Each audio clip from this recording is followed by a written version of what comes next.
Off tape is the off tape. This is the off tape. Is the off tape. This is the off tape show. Off tape is the off tape. This is the off tape show.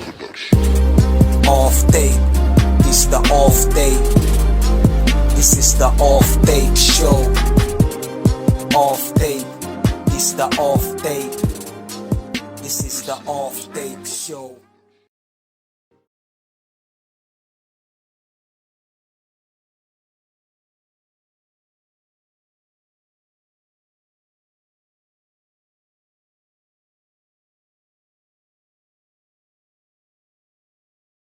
To have you, Paul. Welcome to the Off Tape Show, where we host legends, and I've hosted a host order of legends. I think the episode I had with Rugged Man when he was in Atlanta, he told me how he met you and how you guys were writing songs together in those times, and how you named him. I think you gave him the name Rugged Man. So I think he said something like that. So that is also one of the things that made me to be very curious to have you on the Off Tape Show. So welcome, Mr. Paul Clay Yeah, Dairo, great. to the Off Tape Show, guys. Okay, My pleasure. the Off Tape Show basically is just where we celebrate our legends basically and what they have accomplished. And so we have questions because I think the new generation, the Gen Zs, perhaps this is why I was inspired to do this show, just to document, the trajectory of our music, how it has evolved, you know. And I know you were the key players in the contemporary genre of what made way of what we're having now, not taking away the fact of Fela, yes, but I'm talking of the contemporary, genre. So that's why it's very important to have you here so that they can hear from you, and some of the songs that we grew up with in our own generation. They can know, okay, this was the song, this and all of that. So that's what the show is basically about. Not really a controversial show, but to host legends. And it's also for research purpose that the young ones can use online to make research of Nigerian music, anywhere they are in the world. So I'll start with my first question. When did you start professionally? Great. When did you start professionally? Like, Uh, at what age? yes, I started professionally. That was 1999. Stay fit, Okay. informed, and entertained with daily lifting. Get daily health and wellness videos, unwind with movie trailers and comedy clips, and start your day with meditation and exercise routines. Plus, earn money while you do it. Earn $1 for every 10K points just by using the app and inviting friends. Download Daily Lifting now and transform your routine into rewards. Daily Lifting, wellness, fun, and earnings. Download now. I will see starting professionally as when one gets his first record deal. My first record deal came in 1999. That was with Kenny's Music. Yeah. Yeah. Okay. Wow. That's really nice. I will come to Kenny's too because I have some questions. And when will you say you wrote your first rhyme? Like, when can you say, okay, obviously your dad is a legend. It's a lot of classics, but so I know you're from a music family background. But when can you say Exactly. Yeah. literally? When do you say literally you start writing your own lyrics? At what age? I started writing as early as the age of 14, Oh, okay. 14, 15 years. That was when I started. I wasn't really very sure I was going to end up in the music business. I was just writing as somebody who loved music and who Okay. had a lot of siblings who are into music as well as myself. And also, then we used to watch a lot of videos on Nigerian stations, likes of Alex O, who actually Yeah. one of my inspirations as well. Oh, wow. People like Alex O, people like Emon Spice, people like Michael Cree, Wow. people like Tunde. Tunde, like people like um, Moses, Felix and Moses. Okay. Those guys were the ones that we used to hang out with back then, and not yeah. So we were looking at those people as people who gave us that courage to want to go into music per se.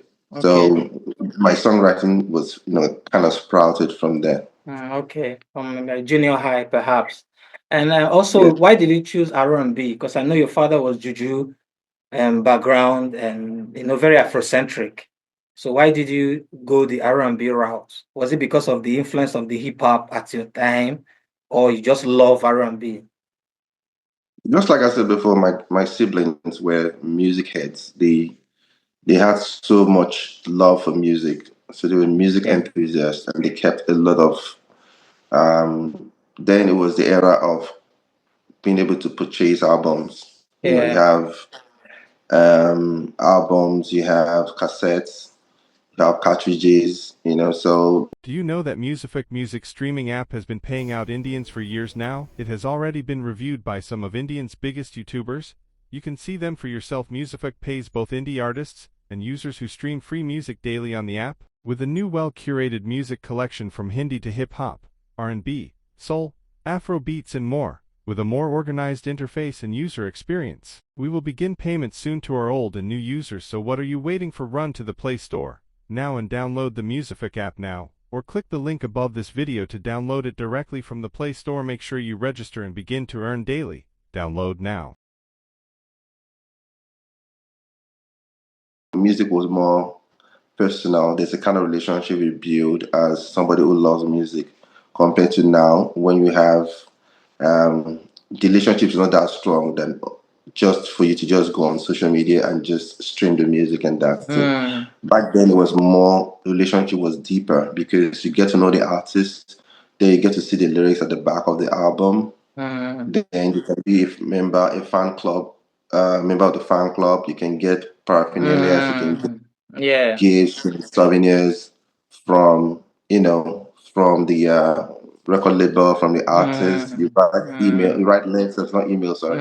You write mm. letters to them, will respond to you. So there's a fan club thingy Yeah. going on back then. So the kind of relationship you had with your artist or with the major musicians was more like a relationship thing, but Mm, so that was where my siblings were so much into all that. So I was able to be probably I was privileged to to have access to all those things. So that okay. was where my interest Okay. in soul music was developed. Yeah.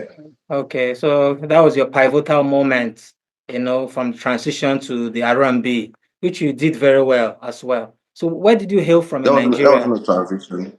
Okay. Okay, that was It just wasn't that was a just transition. I basically just grew up. That was how I grew up. okay.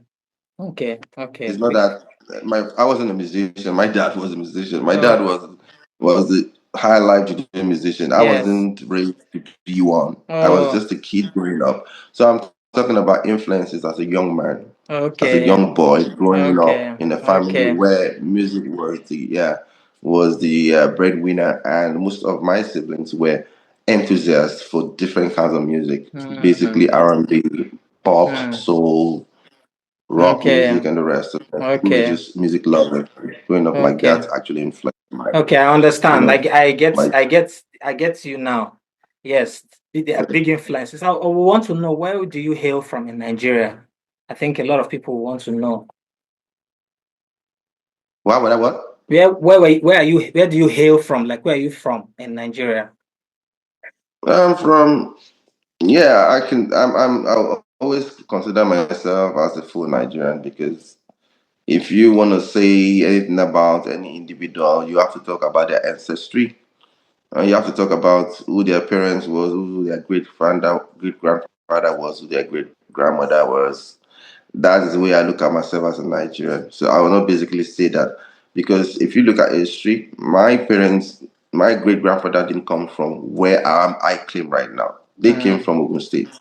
okay. My great great grandfather came from Ogun State. So I will not claim I can't claim Ogun State, but I'm from Osun State because my grandfather, my great grandfather settled in Osun State. So Okay. that's why I claim Osun State. Okay. But Yeah. from your father's biography, I think his history, I saw he grew up in Ibadan. I think that was where he got his break when he joined the band over there, from what I My discovered. father Yes, he My grew up. father, I don't know what the internet is saying these days. My father didn't grow up in Ibadan. My father No. was already an adult. He was already married. Okay. Okay. I He was thought he already a moved. married I'm man. He talking was musically. I'm already talking doing music. musically. I'm talking His musically. music, I his think. music career developed in Ibadan. Yeah, I Uh-huh. I think think. that Yeah. Yeah. That was what I saw. That was what I saw he basically. got that recognition when when he was in Ibadan. Yes, that's the right one. Okay. Okay. Okay. How did you get into Kenneth? Like, can you talk about your deal with Kenneth? How were you signed? You know, and what year? Yeah, just like when you asked me if when I decided to go professional, which I believe the time that you can say that you went professional is when you got your first album deal. And I've been doing music way, way before then. And my first, Off tape is the off tape. This is the off